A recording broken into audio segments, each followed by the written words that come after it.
Olá, anticorpos! Como vocês já devem ter visto por aqui, hoje a gente vai aprofundar um pouco a nossa discussão em cima de autoria, e para isso a gente vai falar um pouquinho de Jorge Luis Borges. E como eu sempre trago uma sugestão literária para vocês, eu trouxe El Informe de Brody, que é uma antologia de contos muito conhecida dele.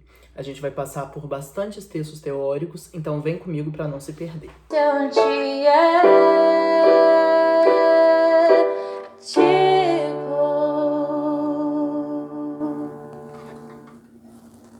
O principal foco da discussão acerca do autor inicia ali quando a gente pensa em Barthes.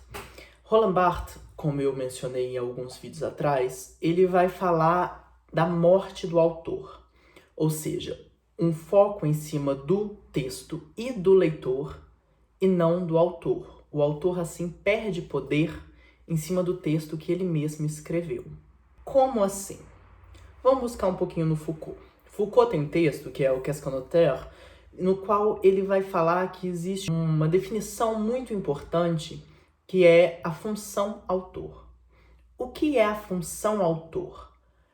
É o autor enquanto pessoa que escreveu um determinado conjunto de textos, e não como o indivíduo que viveu.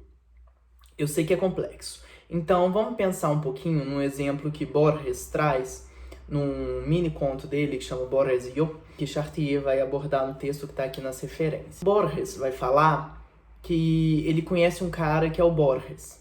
E que o Borges, que escreve, é bastante conhecido pela sua escrita, pelo seu estilo, por como ele trabalha a literatura, mas, ao mesmo tempo, ele é muito diferente do indivíduo que vive.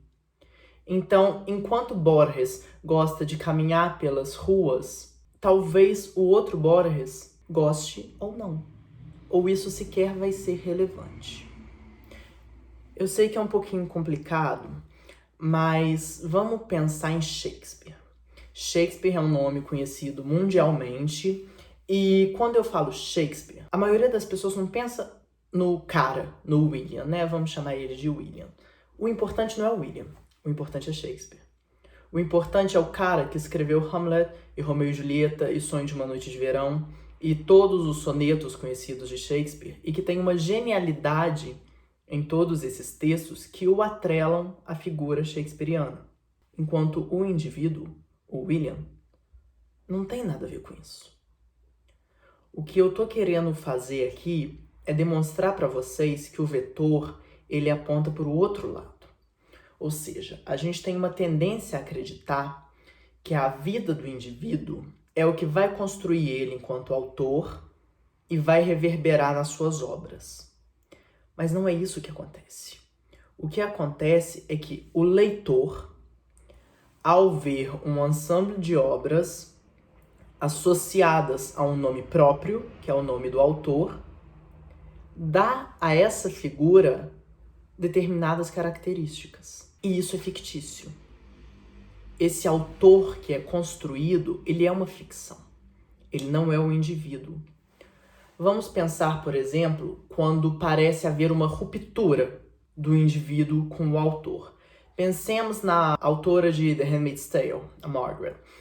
Ela é super conhecida por The Handmaid's Tale e tudo, beleza. E recentemente teve uma questão de que ela fez um comentário extremamente transfóbico. E aí todo mundo ficou tipo assim, você escreveu The Handmaid's Tale, como que você me fala uma coisa dessas? E aí olha só como a gente teve uma ruptura entre o indivíduo que vive e a autora. O que causa esse estranhamento é a falta de conexão que parece haver entre o indivíduo e a autora. Só que essa falta de conexão realmente vai existir, sempre. Porque são pessoas diferentes. Margaret é um indivíduo real e a autora é uma ficção criada a partir de um olhar para cima das obras dela. Então vamos lá, vamos voltar em Shakespeare. Shakespeare é super conhecido, beleza. Um gênio, maior nome da literatura inglesa, ok. Mas o que acontece, o que Chartier vai falar no texto, tá aqui nas nossas referências, Autoria e História Cultural da Ciência, é que muitos textos que talvez fossem de Shakespeare ou talvez não, foram colocados sob esse nome. E alguns textos que talvez ele tenha escrito foram tirados desse conjunto, porque não encaixavam na formulação que se queria fazer do autor. E isso acontecia com autores vivos e com autores mortos. Uma seleção que faça com que a função autor faça sentido, porque a grande maioria dos indivíduos não o fazem. Quem nunca errou? E ainda assim a gente acha que Shakespeare nunca escreveu nada de errado, nunca escreveu nada ruim, porque houve uma construção fictícia. Então é entender que há uma diferença entre o autor como indivíduo e o autor como ficção.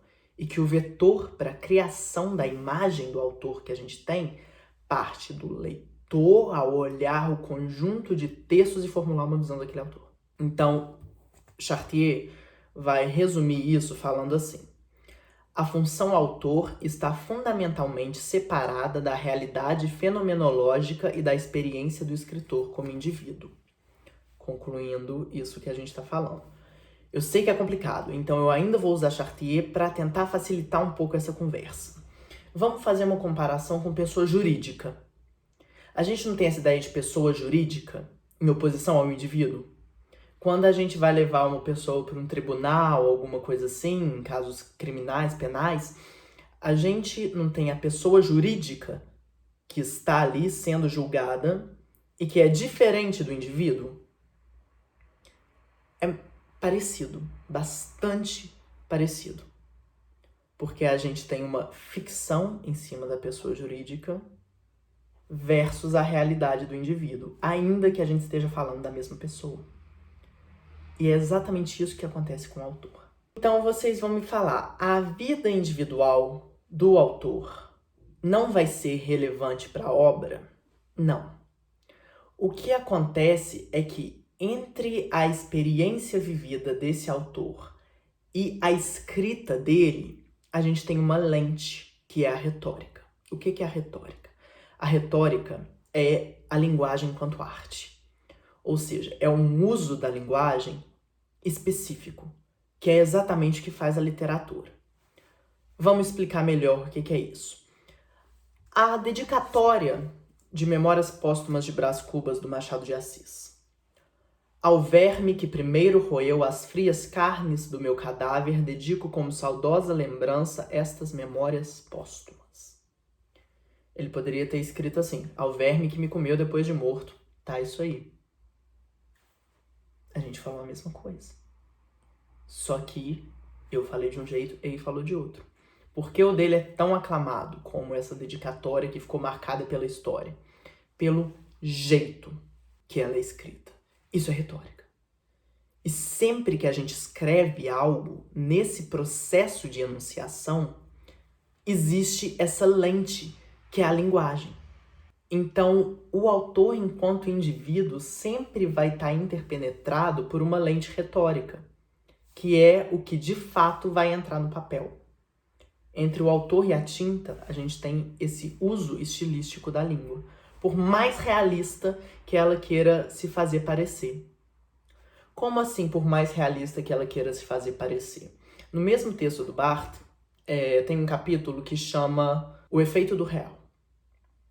No Efeito do Real, Barthes vai discutir aquelas histórias que a gente escuta falar na escola e que a gente morre de preguiça porque fala a parede era branca. Na parede branca havia um quadro. Esse quadro retratava uma mulher. A mulher do quadro está blá, blá, blá, blá, blá. Isso é uma escolha muito comum no realismo, no qual a gente quer mostrar que aquele cenário é real. A gente quer dar os detalhes para mostrar o quão realista e o quão imagético aquilo tudo é. Isso é uma escolha linguística. É a maneira como a gente quer fazer essa descrição. Então a gente está falando de literatura, a gente está falando de arte. Então existe o artista.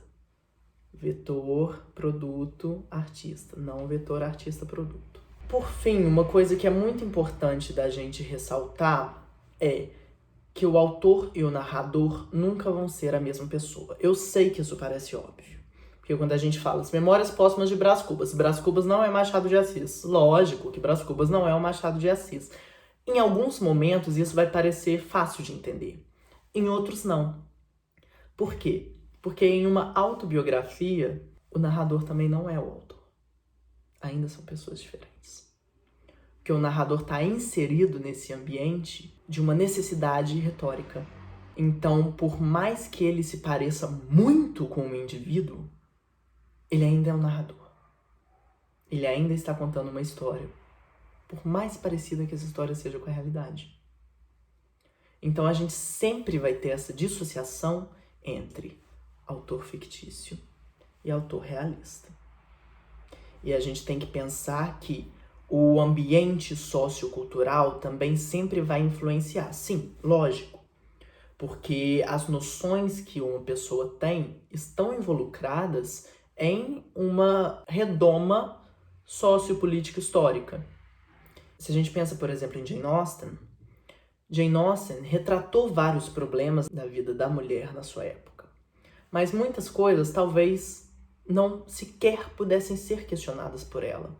Porque ela não tinha bagagem para saber que precisava ser questionado, por causa do período em que ela está inserida. Entenderam?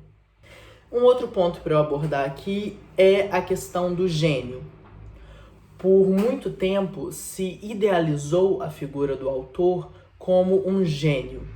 Um gênio que ouviu das musas uma história, vamos lá na Grécia, né?